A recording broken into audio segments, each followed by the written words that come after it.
দর্শকরা, আপনাদের সবাইকে স্বাগতম। আজকের ভিডিওটি একেবারে বিশেষ, কারণ আজ আমরা আলোচনা করতে চলেছি এমন এক বিষয় যা যুগে যুগে ঋষি মুনি, পুরাণ, শাস্ত্র, এমনকি আধুনিক বিজ্ঞানও গুরুত্ব দিয়ে দেখেছে। কলিযুগের শেষ সংকেত, পৃথিবীর সমাপ্তির ইঙ্গিত, মানব সভ্যতার পরিবর্তনের ভবিষ্যৎবাণী। গরুড় পুরাণ, ভবিষ্য পুরাণ, ভাগবত পুরাণ, মহাভারত এসব গ্রন্থে বলা হয়েছে যে কলিযুগের শেষের দিকে পৃথিবীতে কিছু অদ্ভুত পরিবর্তন দেখা যাবে। মানুষের চরিত্র বদলে যাবে, প্রকৃতি বদলে যাবে, সমাজের ভাঙন হবে, এমনকি পৃথিবীর জ্যোতির্বৈজ্ঞানিক কাঠামোতেও বড় পরিবর্তন আসবে।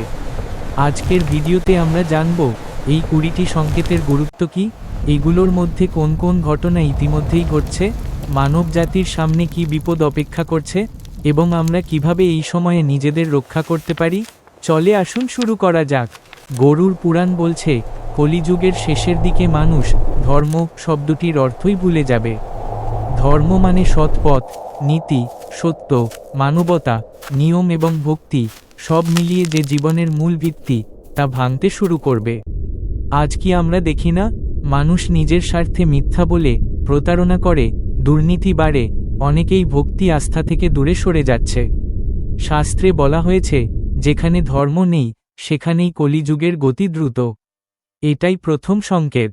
ভাগবত পুরাণ অনুযায়ী কলিযুগের শেষ দিকে মানুষের গড় আয়ু 70-80 বছর থেকে কমে 30-40-এ দাঁড়াবে। যুদ্ধ, রোগ, মানসিক চাপ, খাদ্যের বিষাক্ততা সব মিলিয়ে মানুষ দীর্ঘজীবী হতে পারবে না। আজ কি আমরা তা দেখছি না? শাস্ত্রে বলা আছে, কলিযুগের শেষের দিকে পৃথিবীতে ঘন ঘন হবে ভয়ঙ্কর ভূমিকম্প, বন্যা, দাবানল, সাইক্লোন, অদ্ভুত জলবায়ু পরিবর্তন, চলমান বৈশ্বিক উষ্ণতা এবং পরিবেশ ধ্বংস এই ভবিষ্যৎবাণীকে আরও দৃঢ় করছে। পুরাণ বলছে, কলিযুগের সময় সন্তান পিতাকে মানবে না, সম্মান, ভালোবাসা, পারিবারিক বন্ধন সব কমতে থাকবে। আজকের পরিস্থিতির সাথে কি মেলে না? শেষ যুগে সত্যের মূল্য কমে যাবে। মিথ্যুক, দুর্নীতিবাজ, প্রতারক এরা বড় হবে, সৎ মানুষকে দুর্বল ভাবা হবে। শাস্ত্রে লেখা আছে, কলিযুগে খাদ্য অশুদ্ধ হবে, পেস্টিসাইড, কেমিক্যাল, প্রিজারভেটিভ সব মিলে খাদ্যের বিশুদ্ধতা কমে যাচ্ছে। ভবিষ্য পুরাণে বলা হয়েছে, শেষ যুগে পানি হবে সবচেয়ে দামি সম্পদ। ইতিমধ্যেই বিশ্বের বড় বড় দেশে পানি সংকট দেখা দিচ্ছে। শাস্ত্রে বলা হয়েছে, নারী পুরুষ সম্পর্ক হবে অস্থির, ভাঙনপ্রবণ, বিশ্বাস কমে যাবে, বর্তমান সমাজের সাথে মিল পাওয়া যায়। মানুষ সবকিছু অর্থ দিয়ে মাপবে, মানবতা, সম্পর্ক, শ্রদ্ধা সবকিছু অর্থের নিচে চাপা পড়বে। শেষ যুগে মন্দিরে ভিড় কমবে না, কিন্তু সত্যিকারের ভক্তি কমে যাবে। মানুষ বাহ্যিক ভক্তি দেখাবে কিন্তু অন্তরে শূন্যতা বাড়বে। বিশ্ব মহাযুদ্ধের ভবিষ্যৎবাণী বহু পুরাণে আছে। শাস্ত্রে বর্ণিত, রাজারা রাজাদের সঙ্গে লড়বে, মানুষ মানুষকে হত্যা করবে, মনের অস্থিরতা বাড়বে, ডিপ্রেশন, অ্যাংজাইটি, মানসিক অশান্তি। আজকের তরুণ প্রজন্মের অবস্থাই পরিষ্কার উদাহরণ।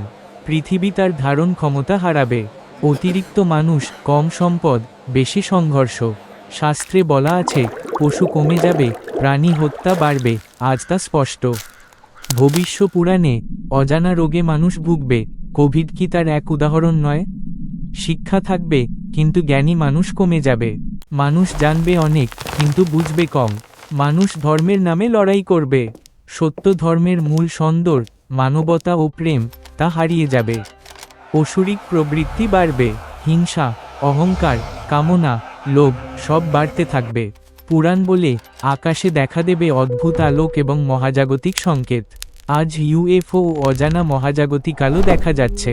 পুরাণ বলছে, যখন পৃথিবী সম্পূর্ণ অন্ধকারে ঢেকে যাবে, যখন ধর্ম বিলীন হয়ে যাবে, যখন মানুষ দুঃখ থেকে মুক্তির আর কোনো পথ খুঁজে পাবে না, তখন বিষ্ণুর দশম অবতার কল্কি আবির্ভূত হবেন। এই কল্কি অবতারই কলিযুগের অবসান ঘটাবেন এবং শুদ্ধ সত্যযুগের পথ খুলে দেবেন। এটাই শেষ সংকেত। এই সংকেতগুলো কি সবই সত্য? এগুলো কি পৃথিবীর শেষের প্রমাণ, নাকি শুধুই শাস্ত্রীয় সতর্ক? হয়তো সময়ই বলবে, কিন্তু আমাদের উচিত সৎ থাকা, মানবতা বজায় রাখা, ভক্তি ধরে রাখা এবং ছোট ছোট ভালো কাজ দিয়ে পৃথিবীকে সুন্দর করে তোলা। কারণ যত অন্ধকারই হোক, আলো আবার আসবেই। বন্ধুরা, একটা কথা বলবো, আপনাদের প্রতিটি লাইক, কমেন্ট, শেয়ার নিচে কমেন্ট করে লিখে দিন, আমি আলোকে বেছে নিচ্ছি। দেখি তো আমাদের কতজন যোদ্ধা আছে। লাইক করে দিন যাতে এই ভিডিও আরও বেশি মানুষের কাছে পৌঁছে যায়। শেয়ার করুন আপনার বন্ধুদের কাছে এবং অবশ্যই সাবস্ক্রাইব করে পাশে থাকুন। আপনাদের ভালোবাসাই আমাদের অনুপ্রেরণা।